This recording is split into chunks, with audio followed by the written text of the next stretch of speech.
Shabbat Shalom. Welcome everybody to Temple Emanuel. It is really good to be with you all.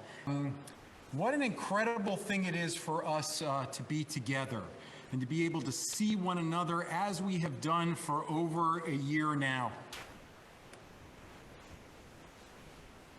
And yet there's something also about being here in Temple Emanuel this evening. There's a teaching that we've shared many times over the years. And this teaching is about how when we have a Torah, every letter in the Torah is important. Don't we know that? If just one letter is not there, we're not allowed to use that Torah for public readings. There's something about something missing, something that's not there. We yearn for it. We say, come on back. So I want us to think about this for a moment. I want us to think about this where we are right now. I want to start off by talking about an empty chair. You know, friends, when we bring baby boys or baby girls into the covenant of the Jewish people, with a baby naming or with a bris, there's always one empty chair in the room. We designate that chair as the chair of Eliyahu Hanavi, of Elijah the prophet, and it sits empty. And sometimes there's a pillow on it, like the beautiful pillow made by our own Koren dresser here at Temple Emanuel, used first when Alexa Cutler received her Jewish name many, many years ago. And it's been used by many families since, placed as it is on the Elijah chair. That chair does not remain empty for long. Within minutes of the start of the ceremony of baby naming, a bris, we place the baby on the chair as if placing her or him or them on the lap of the prophet charged with announcing peace and understanding for all humanity. When there is an emptiness, we Jewish people notice. Just like with a Torah, where we call a scribe in, we fix it by filling that chair. When we Jews see an empty chair, we fill it. You know, over the years, there was a custom of leaving an empty chair at a Passover Seder. I've heard, by the way, this is not an ancient custom, that this became a custom during World War II and the Shoah, the Holocaust. Bring the soldiers home, families were saying.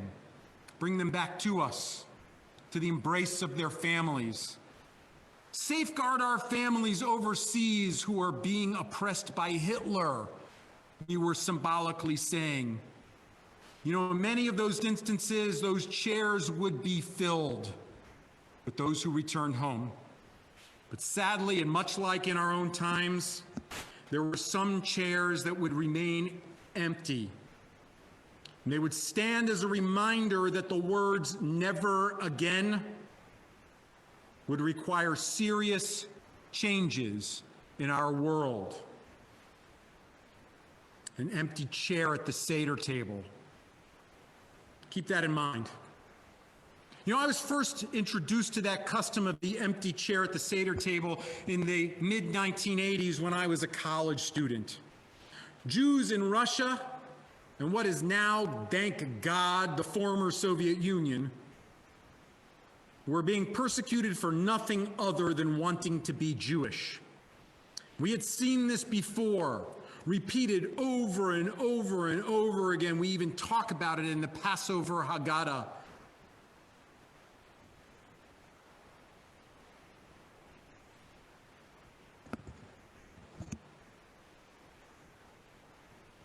But in Russia, it was a no-win situation. On the one hand, Jews there were identified as such on their ID, and they were ridiculed for it even if they tried to hide it, maybe and tried to walk away from it by assimilating. They could never forget.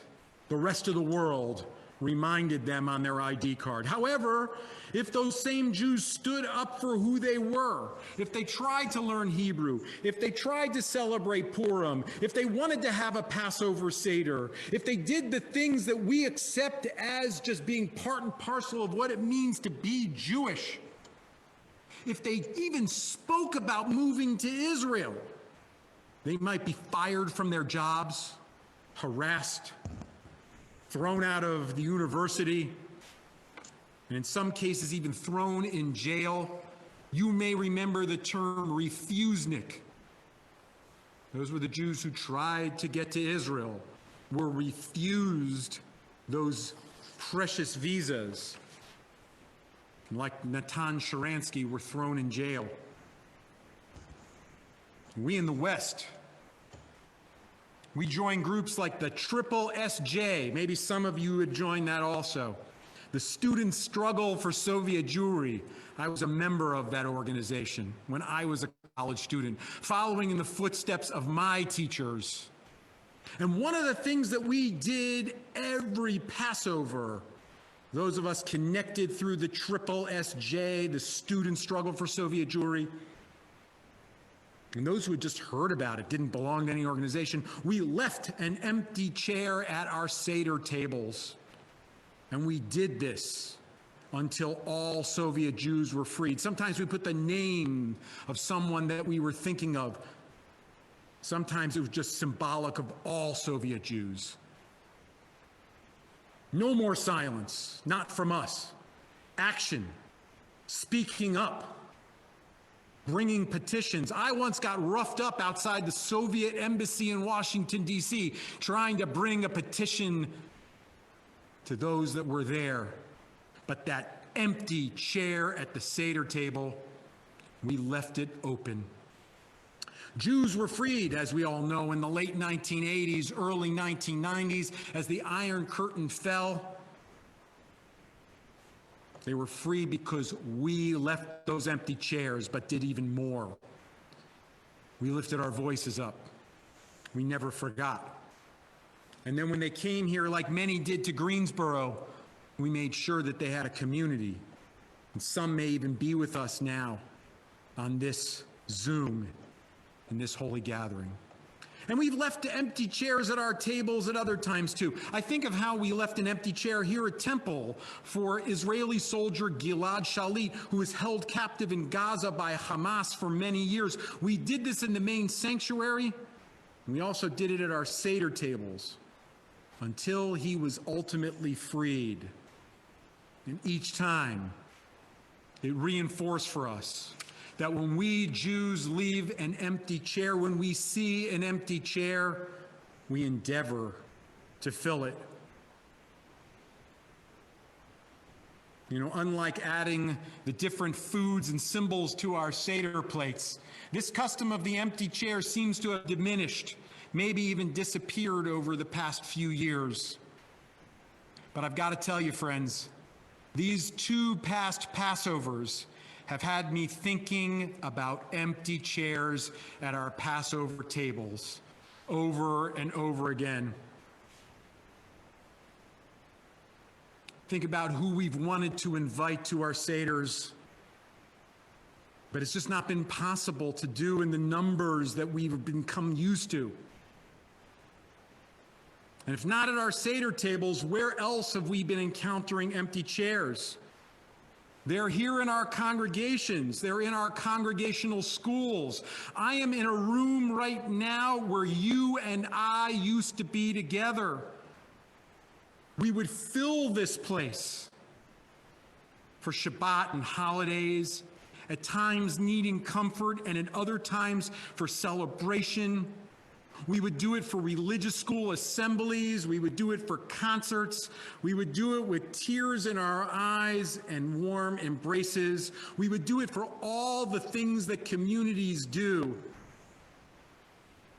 Now, this is not our first service from the Bima. We've done some Shabbat morning B'nai Mitzvah.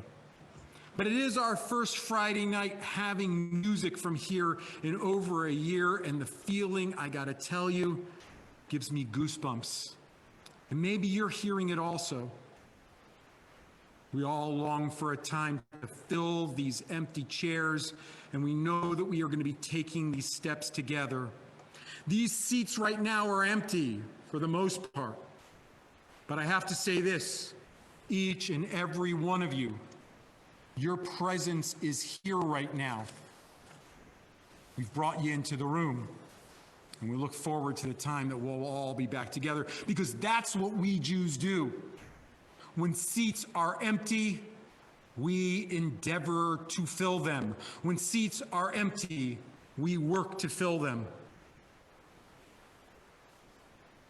We understand this as a teaching for our time with the broader health and public health concerns.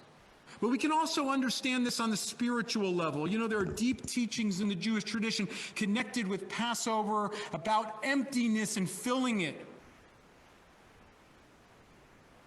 We clean out our homes in order to fill them up during Passover. We deflate, right? No chametz, no leavening. For all of these days, we become like the matzah in order to grow and to do so and to fill those empty spaces spiritually. And we call out at the beginning with our seders with an invitation, let all who are hungry come and eat. If you spiritually need nourishment, if you're feeling empty, study with us. Listen to our stories. Tell your stories. We will hear them. Nourish your souls and nourish ours. When there's emptiness, we Jews know how to fill it. And that spiritual message resonates. And every year I find myself coming back to that spiritual message. It's usually where I am during Passover. But I got to tell you, this year, I'm in this world. I'm in the world that we occupy, not in the spiritual realm, not as we say in the Yerushalayim Shalmala, the heavenly Jerusalem, but instead I find myself much more attracted and much more resonating with the messages of the earthly Jerusalem, the world that we inhabit right now, the world that when we call out and say, let all who are hungry come and eat, we know that there are those who truly are hungry, and it's not only on the spiritual level, but they don't know where their next meal is coming from. That when we issue that invitation, we are telling others, come join us physically. We know that there is emptiness, empty spaces at tables due to hatred. There are families now in the Asian American community who are aching because of empty spaces at their tables. Souls, members of their family that were taken from them, and we in the Jewish community, as we've said over and over, not only stand with them, but also will work on their behalf. Where there is emptiness, we're going to work to fill it. In communities of color, we have seen this, and our voice has been there over and over again. We know that there are those who aren't even invited to the table. Even worse so, they're not even welcome. For generations, we Jewish people have said, not only have we been there, but we stand together with you. But don't just take it from me. Don't just take it from me as one of your rabbis. Don't just take it from the rabbinic voice, from the leadership voice, from those who sit on committees and make declarations and sign petitions. I want you to hear what the youth of our community are saying. Because it was not long ago when, together with a group of teens from our community, we took part in a program known as Litakein. Now, every year we're used to going to Washington, D.C. for that. And this year, the halls of the hotels that we go to have been empty. So instead, what do? We filled it up in digital space. The youth of our congregation and Reform Movement youth have said the following: there are refugees that need asylum. We have enough space. Let them in. Don't hold them off. We were once refugees ourselves. If that is not the upshot of Passover, I am not sure what is. We have to do more on behalf of immigration. We have to do more on behalf of those who are aching. We have to continue to do our part. And the youth of our community have said, people of color seeking to exercise their most treasured right, the right to vote, that in the course of just these past weeks, as we have been preparing for Passover, there has been legislation that has not only been introduced, but as we saw in Georgia, passed, restricting the vote. We've seen that here in North Carolina time and again. Those who are being told, we don't want you to have a seat at the table. And now is the time for the Jewish voice to resonate and to stand up and speak and say no more.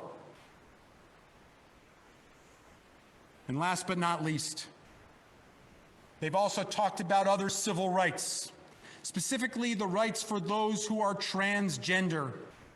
Now, at Temple Emanuel, this is not a theoretical conversation. There are some who have been my teachers over the years, youth of our community, young adults and older. There is now another bill in the legislature of North Carolina, just like that terrible bill, HB 2, that was passed years ago. HB 358 needs to be countered. This is the one, I don't even know what euphemistic name that they gave to it, but trying to go after transgender athletes. Friends, North Carolina has no place for this. We will continue to stand up on behalf of those in our community, whether they're playing sports or not. Transgender, LGBT, QIA+. Ours is an inclusive community. It says so in our inclusivity statement. We're not going to allow for there to be further empty spaces at the table, further letters removed from the Torah, no.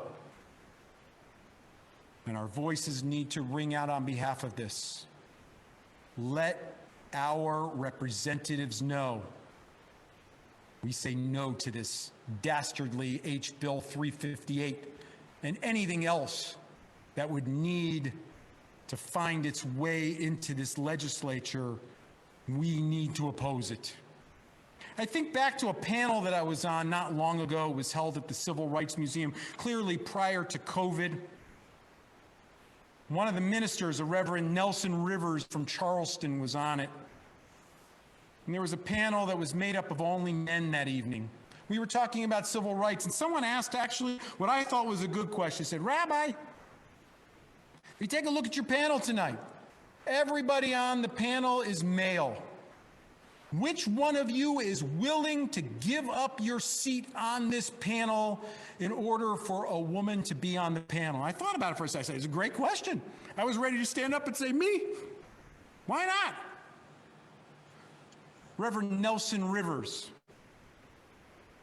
civil rights activist from Charleston,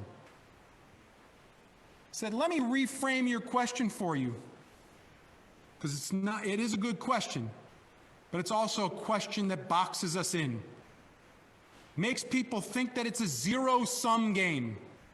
For some reason, there's only one size of a table. Said, friends, instead of people giving up their seats around the table, why don't we just make the table larger? When we make the table larger, there will be empty seats. But you know us Jewish people, whenever we see empty seats, what do? We endeavor to fill them. We say next year in Jerusalem, don't we? the heavenly Jerusalem, the one of spirituality, the one of the ways that things could be, but we are here in this worldly Jerusalem, and we have our work cut out for us. L'shana haba'ah, b'Yerushalayim, yes. I want us all to be in Jerusalem next year. I want us all to be able to safely travel there together. But I also want to say next year at the table, next year at a table that if it has empty seats, we endeavor to fill them, to expand the rights for others, to include with a big embrace and a blessing of rights for all. To that, let's all say, Amen, Chag Sameach, Shabbat Shalom.